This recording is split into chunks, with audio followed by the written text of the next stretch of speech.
రాకాలోకంకి స్వాగతం. ఈ కంటెంట్ మీకు నచ్చినట్టయితే లైక్ చేయండి, మీ బంధుమిత్రులకు షేర్ చేయండి. ఇప్పటి వరకు సబ్స్క్రైబ్ చేసుకోకపోతే సబ్స్క్రైబ్ బటన్ని నొక్కండి. అదేవిధంగా బెల్ ఐకాన్ని కూడా నొక్కండి. జై హింద్ మిత్రులారా. ఆ పట్టణం దాదాపు దశాబ్దాల తరువాత మళ్ళీ మేల్కొంటోంది. ఆ పట్టణంలో లుప్తమైపోయినటువంటి పవిత్రమైనటువంటి బావులు ఒక్కొక్కటిగా బయటపడుతున్నాయి. అక్కడ పుణ్యమిచ్చి పాపాలను హరింపజేసేటట్టుగా భావించేటటువంటి అనేకానేక తీర్థాలు అన్యాక్రాంతమైపోయినాయి. వాటి మీద వేరే వేరే కట్టడాల్ని కట్టేసేశారు. వేరే మతానికి చెందినటువంటి కట్టడాలు కూడా వచ్చేసినాయి. అవి ఇప్పుడు మళ్ళీ మేల్కొంటున్నాయి. నెమ్మదిగా భూగర్భపు పొరల్ని చించుకుని ఒక్కొక్కటిగా బయటపడుతున్నాయి. ఈ మధ్యకాలంలో అక్కడ ఆ ఊరి జనాభా మారిపోయింది. అక్కడ ఉన్నటువంటి హిందువులు ఆ ఊరు వదిలేసేసి చుట్టుపక్కల గ్రామాలకు పారిపోయారు. ఆ పట్టణం ముస్లిం మెజారిటీ పట్టణం అయిపోయింది. అనేక దేవాలయాలు, పూజలు పునస్కారాలు కూడా జరగనటువంటి పరిస్థితిలో ఉన్నాయి. కొన్ని ఏళ్లుగా తలుపులు తీయనటువంటి దేవాలయాలు ఉన్నాయి. ఆ పట్టణము ఇప్పుడు చరిత్ర పొరల్ని తొలుచుకుంటూ నెమ్మదిగా మళ్ళీ పైకొస్తోంది. మళ్ళీ అక్కడ ప్రాచీన వైభవం, పాత కాలం నాటి పవిత్రమైనటువంటి బావులు, తీర్థాలు, కుండాలు, మందిరాలు ఒక్కొక్కటిగా బయటపడుతున్నాయి. ప్రజలు రావడం మొదలు పెడుతున్నారు, పూజ చేయటం మొదలు పెడుతున్నారు. నెమ్మదిగా భక్తుల రాక పెరిగింది. టూరిస్టుల రాకతో అక్కడ వ్యాపార వాణిజ్యాలు పెరిగినాయి. ఆ చిన్నపాటి పట్టణంలో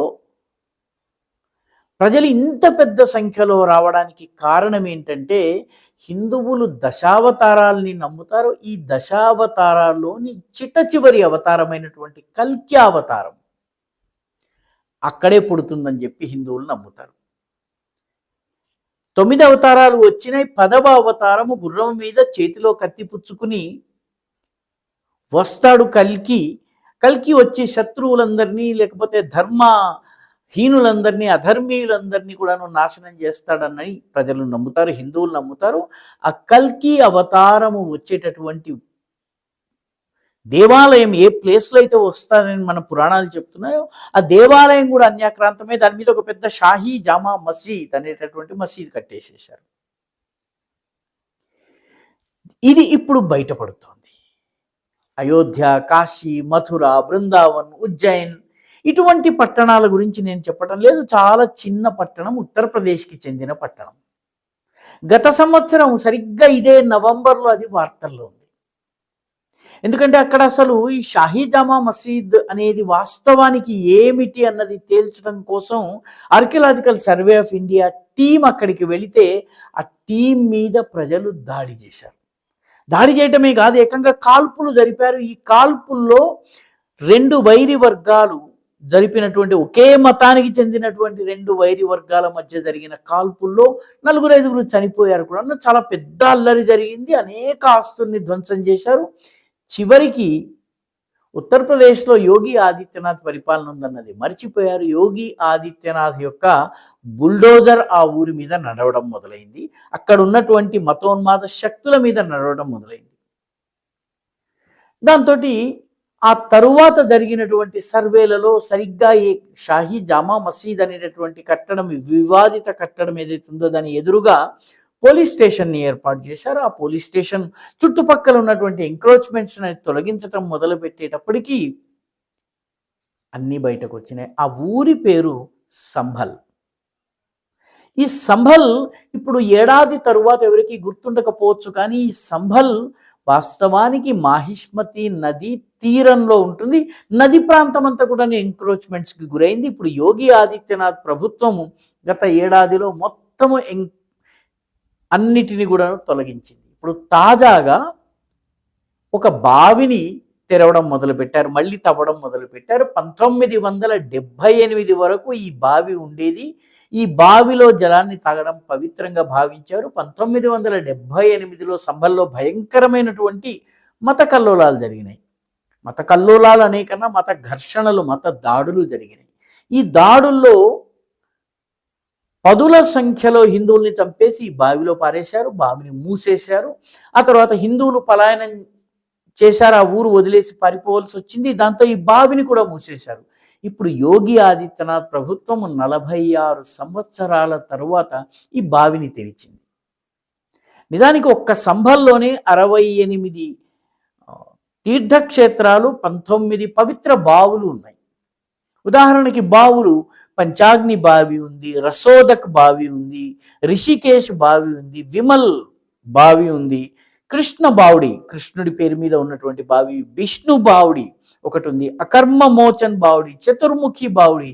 ఈ బావుడీలు అంటే బావులన్నిటినీ కూడాను ఇప్పుడు మళ్ళీ తవ్వి పునరుద్ధరించి పునర్నిర్మాణం చేసి అక్కడ యాత్రికుల కోసం రకరకాల సదుపాయాల్ని ఏర్పాటు చేయడం జరిగింది.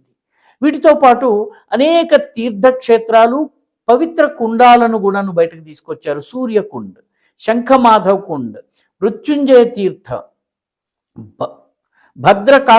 భద్రకాశ్రమ తీర్థము, అదేవిధంగా మృత్యుంజయ తీర్థము, మత్స్యోదర తీర్థము, అనంతసాగర్ తీర్థము, భాగీరథ తీర్థము, ఇవన్నిటినీ మూసేసి అక్రమ కట్టడాలు నిర్మించేసేశారు. వీటన్నిటిని ఇప్పుడు యోగి ఆదిత్యనాథ్ ప్రభుత్వము బయటకు తీస్తోంది. 1900 ఈ బావిని తవ్వుతుంటే 1978 నాటి మతదాడుల గాయాలను తలుచుకుని ఆ ప్రభావిత కుటుంబాలు, అందులో బ్రతికి బయటపడ్డటువంటి వాళ్ళు ఇప్పుడు వృద్ధులైపోయారు. 46 సంవత్సరాలు, అప్పుడు 20 సంవత్సరాలు ఉన్న వ్యక్తి ఇప్పుడు 66 సంవత్సరాలు అవుతారు. వాళ్ళందరూ కూడాను తమ జ్ఞాపకాల్ని నెమరు వేసుకుంటూ కన్నీరు మున్నీరు అవుతున్నారు. వచ్చి ఆ బావి తవ్వుతున్నటువంటి ప్లేస్కి వచ్చి ఆనాటి రోజుల్ని 1978కి ముందు ఎలా ఉండేవాళ్ళమో తలుచుకుంటున్నారు.